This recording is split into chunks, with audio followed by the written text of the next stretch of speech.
Assalamualaikum warahmatullahi wabarakatuh, Sobat Duduk Manis semua. Kembali lagi di podcast Duduk Manis. Kali ini kita akan menyelami kisah nyata membangun visi, misi, dan juga pengaruh di dalam dunia bisnis.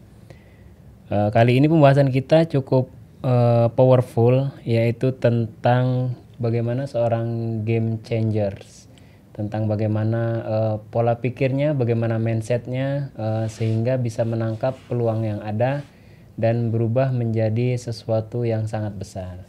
Tidak asing lagi, masih bersama kita semua di episode kali ini, Bapak Dadang Soeharto. Assalamualaikum, Pak. Waalaikumsalam warahmatullahi wabarakatuh. Sehat, Pak? Alhamdulillah. Alhamdulillah. Setelah episode-episode yang lalu, kita bagaimana membangun visi, membangun misi, kemudian membangun sebuah tim. Pembahasan kita kali ini tentang game changers, Pak. Jadi bagaimana sih sebenarnya seorang itu dikatakan game changers? Dalam hal ini kan dalam praktik mandiri perawatan luka ya, Pak. Mungkin bisa kita tarik ke belakang sedikit, flashback saat itu, bagaimana pola pikir Bapak untuk bisa melawan arus yang mungkin pada saat itu belum banyak nih praktek-praktek perawatan luka mandiri gitu. Bapak melihatnya seperti apa, Pak? Iya. Bismillah, terima kasih Pak Ade. Ya. Selamat berjumpa kembali di podcast Duduk Manis. Ya. Kupasan kali ini seperti tadi disampaikan memang agak sedikit butuh analisa dalam berpikir dan mengembangkan sesuatu yang cukup besar gitu Pak. Betul. Ya. Tadi dengan istilah game changers gitu ya. Nah memang mungkin kita tahu istilah itu adalah tentang bagaimana sih orang melakukan sesuatu gitu ya yang bisa berdampak besar. Betul. Gitu ya. Artinya bukan sekedar melakukan hal yang baru tapi tidak memberikan dampak yang signifikan. Gitu. Nah kalau kita coba kaitkan tadi Pak Ade terkait dengan profesi saya gitu ya, kebetulan kan memang kita bergerak di bidang layanan kesehatan khususnya keperawatan gitu ya. Dan mungkin kalau kita flashback ke 10 tahun atau 15 tahun yang lalu, memang pelayanan keperawatan itu saat itu belum begitu menjadi perhatian. Tuh. Gitu Pak. Tapi sarana pendukung yang saya maksudkan adalah legalitas perawat untuk melakukan pelayanan atau praktek itu sudah ada. Gitu loh. Betul. Kemudian kita juga tahu bahwa artinya kalau sudah ada itu tinggal kita memiliki keahlian secara spesifik gitu ya, sebagai perawat itu apa gitu. Kemudian kita lihat problem yang ada di masyarakat. Nah karena saya salah satu kompetensinya adalah tentang luka kronis, ternyata kasus-kasus luka kronis juga banyak problemnya di masyarakat, gitu ya. Artinya kebutuhan masyarakat terkait dengan masalah yang dia miliki itu mereka punya, ya kan. Jadi kita kalau mau memberi atau membuka layanan atau satu bidang usaha kan kita lihat kebutuhan yang ada di masyarakat, marketnya. Ternyata marketnya ada gitu loh. Dengan tadi dihubungkan dengan game changer tadi, artinya kita tinggal berpikir ulang gitu ya, melihat kira-kira problem yang ada ini bisa nggak sih kita selesaikan. Ya bukan hanya kemudian pasien luka kronis sudah datang ke pelayanan yang sudah ada gitu ya, tapi sebenarnya ada nggak ya kita bertanya kira-kira kalau dari sisi kompetensi yang saya punya yang sekarang yang waktu itu belum kita lihat keberadaannya gitu, kemudian problem pasiennya ada gitu, oh ternyata bisa gitu loh.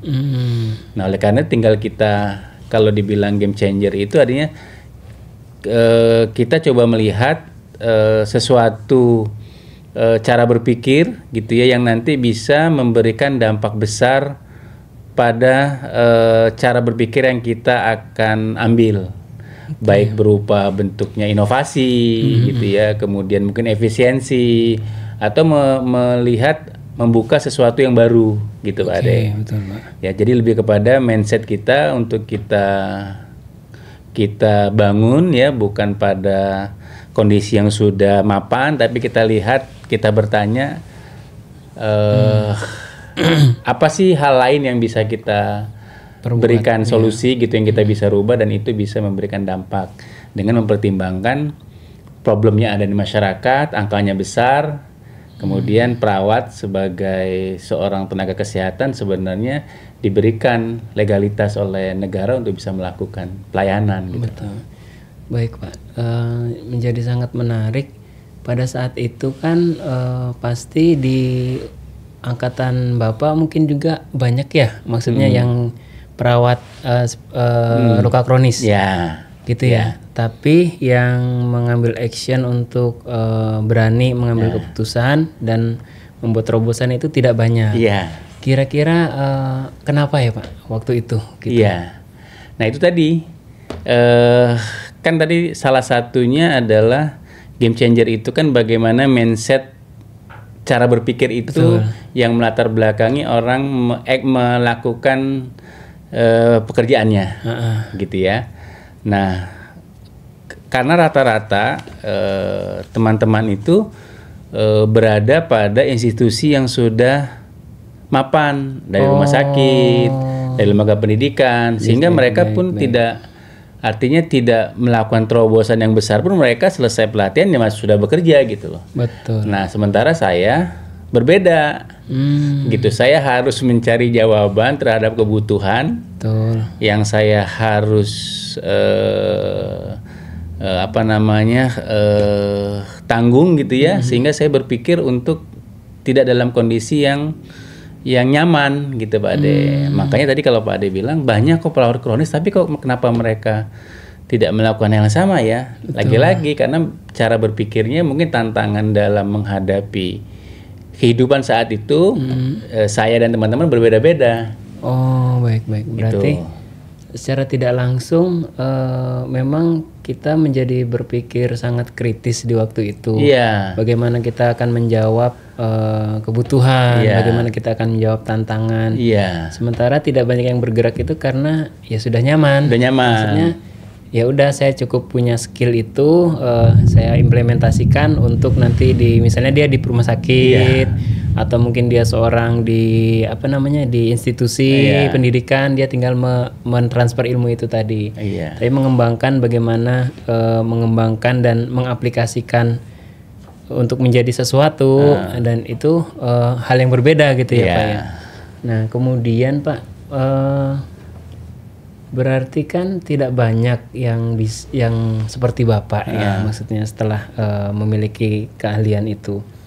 Nah dari Bapak sendiri seberapa pede sih gitu maksudnya dengan skill yang Bapak punya, Bapak bisa menjawab nih tantangan luka kronis di masyarakat gitu Pak. Berangkat dari mindset yang berbeda tadi, yang paling penting kan sebenarnya adalah setelah kita punya kompetensi, kita harus bisa melihat apakah kompetensi itu sebenarnya betul-betul mengatasi masalah pasien nggak sih? Trial berarti. Mau nggak mau gitu ya, saya harus cobakan gitu loh ya, pengetahuan yang saya miliki ini untuk mengatasi solusi. Gitu Pak Ade. Nah berangkat dari temuan-temuan pada waktu kita memberikan solusi pada pasien yang luka, kemudian kita lihat progres ternyata memang bisa kita lihat perkembangannya menuju kepada kesembuhan gitu ya. Akhirnya kan kita merasa bahwa real kita lihat pasiennya juga memberikan tanggapan terhadap apa yang kita berikan, mereka puas, kita punya dokumentasi yang cukup gitu ya. Ya dengan sendirinya akhirnya kita punya keyakinan nih kalau seandainya saya akan melakukan sesuatu dengan profesi yang saya miliki gitu ya. Nanti mungkin kita bercerita tentang bagaimana kemudian itu menjadi besar gitu ya. Ya berangkat dari yang kecil yang tadi Pak Ade bilang terkait dengan percayaan diri. Kan nggak mungkin saya belum punya kepercayaan diri yang cukup terhadap kompetensi saya, kemudian saya bisa dengan lugas, bisa dengan pede untuk mengajak orang lain kan? Betul. Gitu. Tapi karena saya sudah mengalami sendiri dan mencoba gitu ya, kasus-kasus case-nya ada, itu yang kita sampaikan juga ke orang yang akan kita ajak untuk menjadi satu tim. Ya, kepercayaan kita untuk melibatkan mereka akan sangat tinggi atau nggak ragu-ragu gitu loh, karena kita tahu ini akan memberikan jawaban nih terhadap masalah pasien. Dan Bapak sekarang game changer itu udah mencobanya terlebih dahulu gitu kan, sebelum merekrut, sebelum mengajak yang ini worth it, ini bekerja gitu, sistem ini tuh bekerja. Nah Pak, kemudian setelah menjadi seorang pemain nih di dunia keperawatan, khususnya keperawatan kronis, ada nggak sih yang orang-orang dari masa lalu mungkin pada sekarang emang seorang game changers gitu, ada validasi seperti itu nggak sih? Kok sekarang sih kok keren banget sih gitu? Iya, ya sebenarnya kan orang menilai itu kan berdasarkan fakta yang terlihat sekarang gitu Pak Ade. Ya memang banyak teman atau kita merasa kemudian pengakuan itu datang dari yang bukan juga perawat, bisa dari lembaga-lembaga pendidikan gitu ya, kemudian tempat orang melakukan penelitian gitu ya, kan sebenarnya itu sudah cukup mewakili bahwa orang berani melakukan kerjasama dengan kita, itu pasti punya pertimbangan kan, untuk melihat kira-kira lembaga kita ini sudah cukup nggak sih untuk bisa jadi tempat berpraktek mahasiswa, tempat penelitian, kemudian lembaga-lembaga yang punya produk ingin bekerja sama karena dia lihat jumlah populasi pasien kita kemudian menjadi sangat besar gitu ya, sebaran unit kita menjadi besar. Ya mungkin makna game changernya itu mungkin tidak dalam bentuk eksplisit kata-kata gitu ya, tapi dalam bentuk kepercayaan yang bisa diberikan oleh pihak lain kepada kita, itu bagian dari yang bisa kita simpulkan lah gitu ya, bahwa ya kita sudah bisa lah dikatakan bahwa kita melakukan sesuatu dengan perubahan yang cukup signifikan sebenarnya. Kalau seorang game changers Pak, yang bisa menangkap peluang kemudian melihat, otomatis dia menangkap peluang kan dengan kemampuan yang dia miliki ya Pak, tidak sekedar ibaratnya misalnya kita ingin pergi memancing ke suatu tempat, misalnya kita sudah tahu di tempat itu ada ikan apa aja dan kita siapkan pirantinya, kurang lebih sih seperti itu. Nah, ada nggak sih Pak ciri-ciri seorang game changers gitu Pak? Mungkin dari pola pikir atau kebiasaan, habit senang bersosialisasi seperti itu Pak? Ya sebenarnya nih kita lihat ya, kalau dari makanya kalau tumbuh kembang anak-anak itu, anak-anak itu kan secara naluri secara proses bertumbuh itu kan, coba anak-anak kecil selalu ingin bertanya kan ya. Alamiah sih seperti itu ya. Ini kenapa, ini bagaimana, kok bisa seperti ini? Nah kadang-kadang yang kita lihat justru pada waktu anak itu kritis bertanya banyak, kadang-kadang orang tua membatasi. Merasa risih dengan pertanyaan yang banyak. Akibatnya pada tahap pertumbuhan perkembangan berikutnya sebenarnya itu harus tetap dijaga nanti pada waktu dia sudah mulai punya keahlian spesifik satu bidang di dalam, kan sebenarnya bertanya itu kan membuat sesuatu yang nyaman menjadi perlu kita pertanyakan kan. Betul. Nah, kalau tadi Pak Ade bertanya tentang ciri-ciri, paling tidak ada beberapa hal. Yang pertama, dia selalu ingin yang sudah ada itu dipertanyakan kembali gitu loh. Oh iya, mengapa tidak kita lakukan? Iya, artinya kalau sudah sesuatu dibangun dalam bentuk usaha, kan kalau kita tidak bertanya tentang apalagi sih yang bisa kita inovasi? Apalagi yang bisa kita buat efisiensi? Apalagi sih yang bisa kita berikan lebih banyak kepada orang lain? Betul. Kan itu akan memunculkan pikiran-pikiran baru kan, gitu. Jadi yang pertama ya, kalau menurut saya adalah orang yang selalu mempertanyakan kembali kondisi yang ada sekarang gitu loh, gitu. Betul. Nah yang kedua sih kalau saya lihat setelah kita mampu kritis terhadap kondisi yang ada, gitu ya. Karena sebenarnya kan peluang itu selalu ada. Betul. Justru buat orang yang terlihat sebagai seorang game changer, dia harus bisa melihat tantangan itu sebagai peluang. Oh, iya. Kan kadang-kadang beberapa orang problem itu dihindari. Betul. Ya enggak ya? Sepakat, Pak.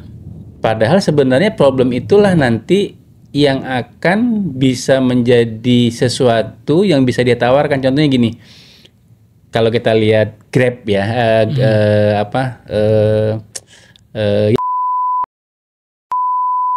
berawal dari temuan banyak orang yang membutuhkan jasa transportasi yang memudahkan kan gitu ya. Iya, betul. Gitu loh. Nah, sama kan itu sebenarnya kan mempertanyakan sebenarnya saat itu juga kalau orang nggak kritis ya mungkin juga nggak lahir tentang gitu loh. Iya. Ya betul, kan betul. Gitu Pak. Nah jadi tantangan itu bukan sesuatu yang harus dihindari buat seorang yang game changer. Justru dia mengambil itu sebagai peluang. Ya jadi mempertanyakan sesuatu yang sudah stabil seperti apa. Kemudian setelah pertanyaan itu didapat, kemudian muncul problemnya diambil sebagai peluang. Oke. Nah yang ketiga memang harus bersabar karena melakukan perubahan, menjawab tantangan menjadi peluang itu enggak dengan tiba-tiba kemudian solusi itu bisa kita lihat sebagai jawaban. Jadi betul.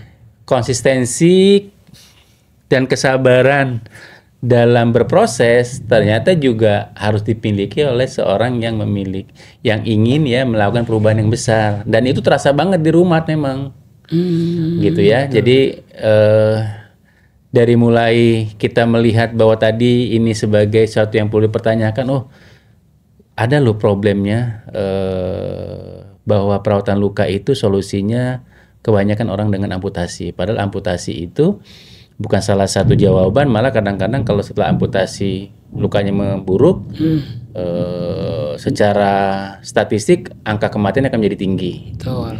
Gitu loh.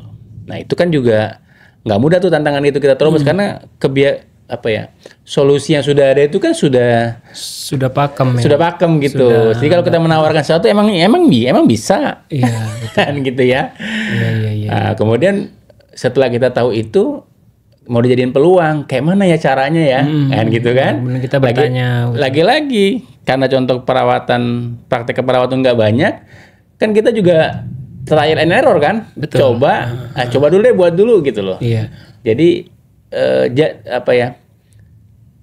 kesalahan sebenarnya adalah jawaban yang akan kita lihat, walaupun itu belum sampai kepada solusi yang kita temui. Jadi salah itu hal yang biasa gitu dalam proses dalam proses perubahan gitu. Betul, ya. Betul. Justru kadang-kadang orang itu harusnya sudah berhasil, tapi karena kesalahannya tidak dijadikan pembelajaran, dia mundur. Iya. Nah, gitu Pak. Jadi kemudian tadi Rumat kan dalam prosesnya juga panjang tuh untuk bersabar. Betul. Dalam menjawab tantangan dengan yang kita sebut sebagai peluang kan. Gitu. Jadi memang harusnya seperti itu. Baik, berarti 3 hal besar yang saya tangkap tadi. Yang pertama itu ya bertanya dengan kondisi yang sekarang ini, apa yang bisa kita kembangkan lagi, apa sih yang bisa mendukung dengan yang sudah kita punya saat ini gitu ya. Itu salah satu cirinya. Kemudian yang kedua melihat tantangan itu, melihat permasalahan itu sebagai sebuah tantangan. Justru dari permasalahan itu tadi itu menjadi tantangan dan akan muncul hal-hal baru yang memang ternyata itu sangat dibutuhkan. Kemudian konsisten ya Pak. Konsisten karena dalam proses membangunnya juga tidak mudah. Tidak mudah. Baik, sangat berisi sekali untuk pembahasan kita kali ini. Daging semua kalau orang bilang ya. Kita akan kembali lagi sesaat lagi. Tetap di podcast Duduk Manis.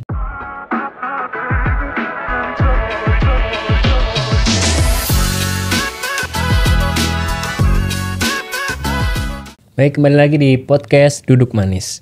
Pak Dadang, kalau misalnya dari teman-teman penonton setiap podcast Duduk Manis yang ingin coba menjadi seorang game changers, itu kira-kira mindset apa sih yang harus dimiliki? Gitu?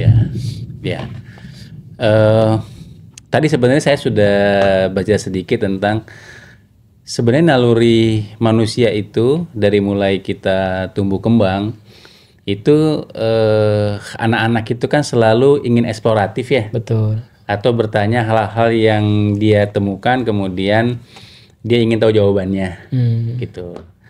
Nah memang pola asuh masyarakat kita pada umumnya itu biasanya kurang bisa melihat momentum setiap tahap perkembangan, sehingga kadang-kadang fase kritis itu kemudian hilang gitu karena lingkungan dan orang tua atau lembaga pendidikan tidak memfasilitasinya gitu Pak. Jadi kalau tadi Pak Ade bertanya tentang apa sih yang dibutuhkan oleh seorang game changer gitu ya, sebenarnya coba kita selalu ingin tahu terhadap sesuatu yang sekarang ada gitu ya, yang kita rasa itu bisa memberikan sesuatu yang lebih berdampak kepada jawaban-jawaban yang baru gitu Pak ya. Jadi kayak sekarang nih kan, sekarang ini teknologi kan salah satunya juga sarana untuk memberikan jawaban-jawaban keterbatasan terhadap kebutuhan jarak, waktu gitu ya, segala macam gitu. Nah jadi kita selalu saja merasa bahwa kalau kita berada pada kondisi yang sekarang, bagaimana sih saya bisa lebih baik lagi? Bagaimana sih saya bisa memberdayakan kondisi yang ada yang lebih bisa punya manfaat gitu loh ya. Contohnya kalau saya lihat gini, teman-teman di keperawatan itu kan rata-rata bekerja di rumah sakit Pak, di institusi, baik yang di institusi pelayanan atau di pendidikan. Kan sebenarnya waktu mereka itu kan tidak 24 jam kan mereka pakai di pekerjaan utamanya kan. Gitu. Nah, mereka sebenarnya menurut saya justru harus berpikir lebih bisa membuat dirinya produktif di sela-sela waktu di mana mereka tidak bekerja di tempat pekerjaan yang sudah menjadi rutinitasnya. Gitu loh. Nah, itu kan sebenarnya salah satu mempertanyakan tentang saya itu perawat, saya punya keterampilan, atau kalau belum punya keterampilan dia harus berpikir kalau saya memanfaatkan waktu apa yang saya miliki gitu kan ya. Bisa dalam bentuk yang keterampilan keperawatan atau keterampilan yang lain. Pengetahuan. Iya, gitu ya. Nah, kadang-kadang kan kita ngerasa kita ingin sesuatu yang berbeda dari waktu ke waktu, tapi kita nggak pernah merubah kebiasaan kita itu menjadi sesuatu yang baru, kan nggak mungkin ya. Jadi kita pengen dapat sesuatu yang berbeda, tapi cara yang kita lakukan sama gitu. Betul. Ya pulang kerja mungkin aktivitasnya biasa seperti yang setahun yang lalu, ya pasti akan seperti itu kan.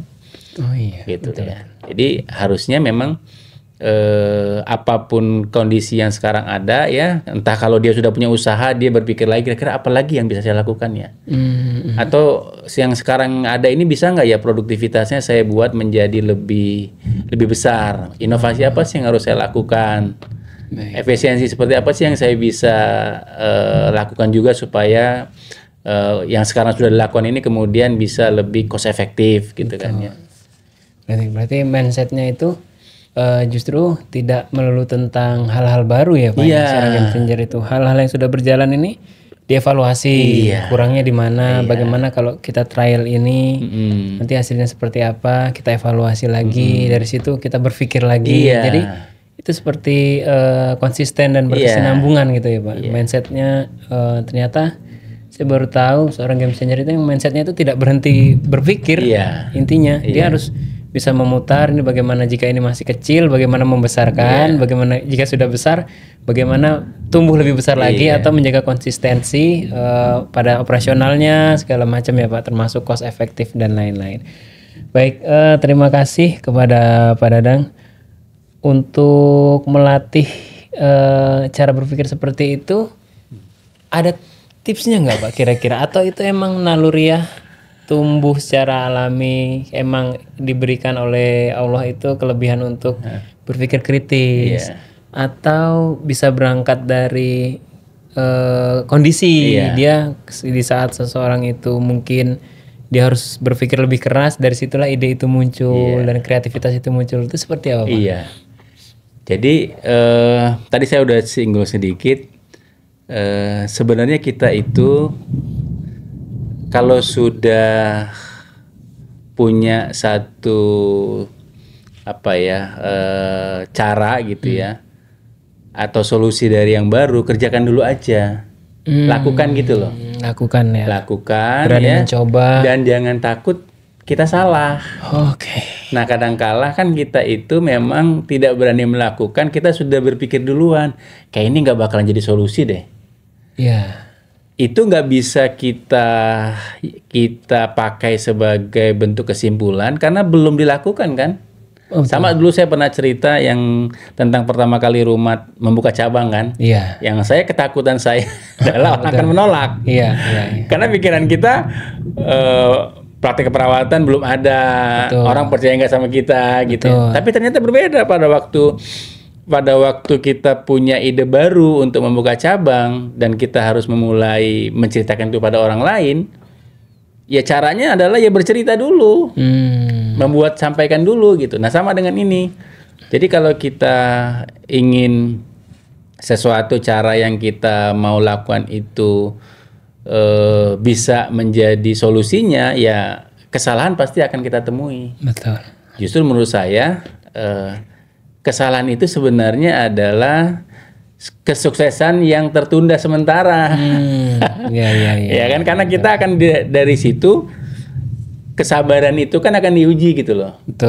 Oh ternyata yang saya lakukan kemarin masih ada yang belum tepat saya kerjakan. Entah dalam bentuk kalau dia berbentuk metodenya perlu diperbaiki. Kalau kita berkomunikasi sama orang, mungkin ada cara berkomunikasi yang belum tepat dalam menceritakan gitu ya. Nah justru kesalahan pada waktu melakukan inovasi terkait yang kita mau kerjakan tadi, ya nggak usah takut dengan kesalahan gitu. Justru dengan salah itu sebenarnya membuat kita menjadi lebih bisa berespon terhadap kebutuhan yang sebenarnya nanti akan kita dapati jawabannya. Masya Allah, luar biasa sekali. Seperti biasa, saya jadi yakin bahwasannya memang keberhasilan besar itu selalu diawali dari cara berpikir. Kemudian cara berpikir itu juga cara berpikir yang berani dan berbeda. Buat teman-teman penonton Duduk Manis semua, jangan pernah takut untuk menjadi berbeda. Kalau punya ide yang orang lain anggap aneh, mungkin di situ orang lain itu belum melihat itu sebagai peluang. Kalau kita punya kemampuannya, kita punya skill, kita punya keyakinan untuk ini, lakukan saja. Siapa tahu di situ akan menjadi sesuatu, dan sesuatu itu akan tumbuh menjadi lebih besar seperti yang sudah dilakukan oleh Bapak Dadang. Terima kasih Bapak Dadang untuk podcast kali ini. Di sela-sela kesibukan beliau, kita akan bertemu lagi di podcast Duduk Manis selanjutnya untuk mungkin kita akan lebih membahas tentang sistem-sistem informasi apa saja yang ada di rumah, termasuk aplikasi-aplikasinya. Nanti kita akan bicarakan di podcast berikutnya. Demikian untuk pertemuan podcast hari ini. Jangan lupa follow sosial media kita di @rumatindonesia untuk Instagram, kemudian Facebook @rumatindonesia, kemudian TikTok @rumatindonesia, dan YouTube @rumatindonesia. Sampai bertemu lagi di podcast Duduk Manis episode selanjutnya. Assalamualaikum warahmatullahi wabarakatuh. Waalaikumsalam warahmatullahi wabarakatuh.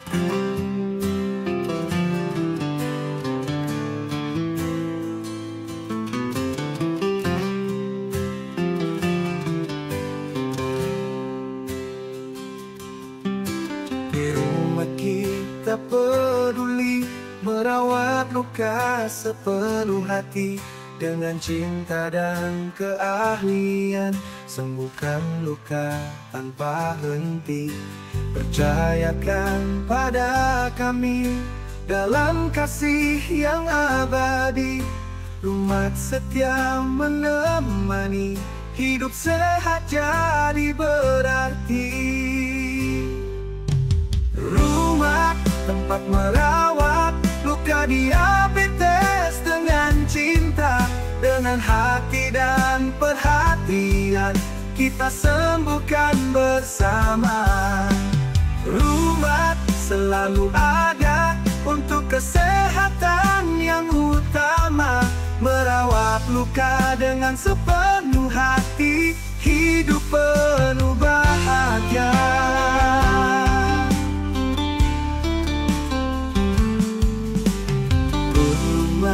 Kita peduli merawat luka sepenuh hati dengan cinta dan keahlian, sembuhkan luka tanpa henti. Percayakan pada kami dalam kasih yang abadi, Rumat setia menemani, hidup sehat jadi berarti.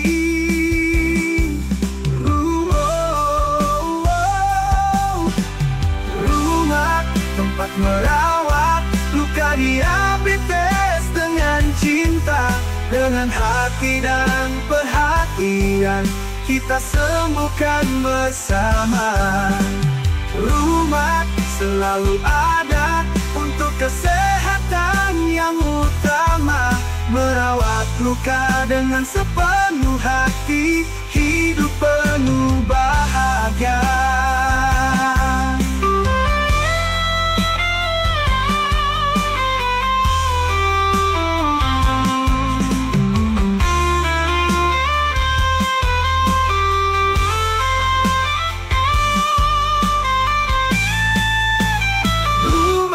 Tempat merawat luka diabetes dengan cinta, dengan hati dan perhatian kita sembuhkan bersama.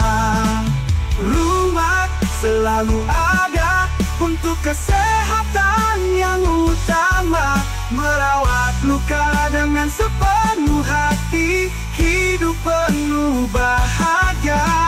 Rumat tempat merawat luka diabetes dengan cinta, dengan hati dan perhatian kita sembuhkan bersama. Rumat selalu ada untuk kesehatan yang utama, merawat luka dengan sepenuh hati. Rumat kita peduli merawat luka sepenuh hati dengan cinta dan keahlian, sembuhkan luka tanpa henti.